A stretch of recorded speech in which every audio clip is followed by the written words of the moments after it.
Hi, my name is Roxanne Pacheco. Welcome back. I am a clinical therapist and I am certified in trauma. Last week we talked about learned behavior and we used a little story called the meatloaf story. If you have not seen it, I recommend that you watch it because it gives a segue into what we will be talking about today. Now, a lot of my clients that come to therapy come because of inner child wounds. What does that mean? What that means is that there has been an experience, usually in their childhood, that caused for them to develop a lot of symptoms. Usually in adolescents and children, we see this as anger or irritability. For older adults or for adults, we see depression, anxiety, bipolar, and all those labels that I mentioned, I'm not a particular fan of. Now, in talking about, and if you remember, I mentioned to you to go ahead and write with your non-dominant hand some of these behaviors that have been unhealthy. And I mentioned we would go ahead and pick up there. So why the non-dominant hand? In my early time as a therapist, I came across inner child work.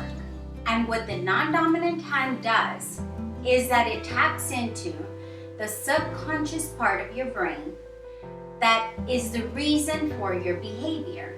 What does this mean?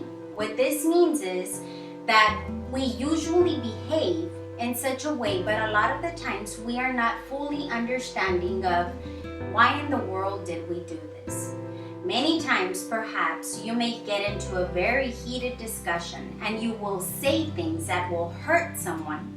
And afterwards, when you have time to think and relax, you probably have guilt going on somewhere in your heart or in your mind.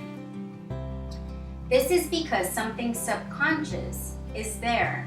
It gets triggered and then it causes you to react and behave in a certain way.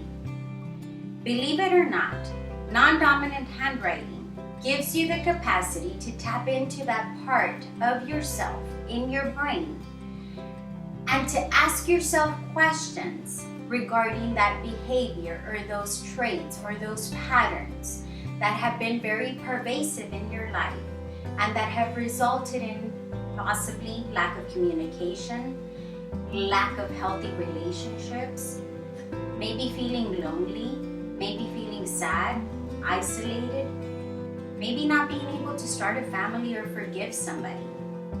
So today what I would like for you to do is I would like for you to simply begin the art of journaling. If you have a question in regards to a particular behavior that you have been seeing as a pattern, go ahead and write the question with your dominant hand. In my case, it would be my right hand. And then you're going to go ahead and switch off to the other hand, your non-dominant hand, and you're going to allow that part of you to answer that question. It's crazy, I know, because it's like it's two different yous having a conversation. The you that is hurt and the you that is simply bleeding on other people. That is essentially what happens. I strongly believe that hurt people will hurt people. The sad thing is that a lot of the times we are not aware of what produced or caused that hurt because we block it. Brain work is a passion of mine, and I want to share this passion with you. So today I encourage, have that conversation with yourself, with those two parts of you, the one that is hurt and the one that wants healing. And then let me know in those comments, what is it that you are finding out about yourself? Or send me an email, contact me. Let me know, does this work for you? Does this not work for you? Or does it simply still not make sense? And believe me, if it doesn't make sense, that is okay. It's a process that we all go through. Like this video, give it a thumbs up if simply you liked it, or comment, subscribe so that you can continue receiving this on your end. And let me know, what is it that you would like for me to talk about in the next video?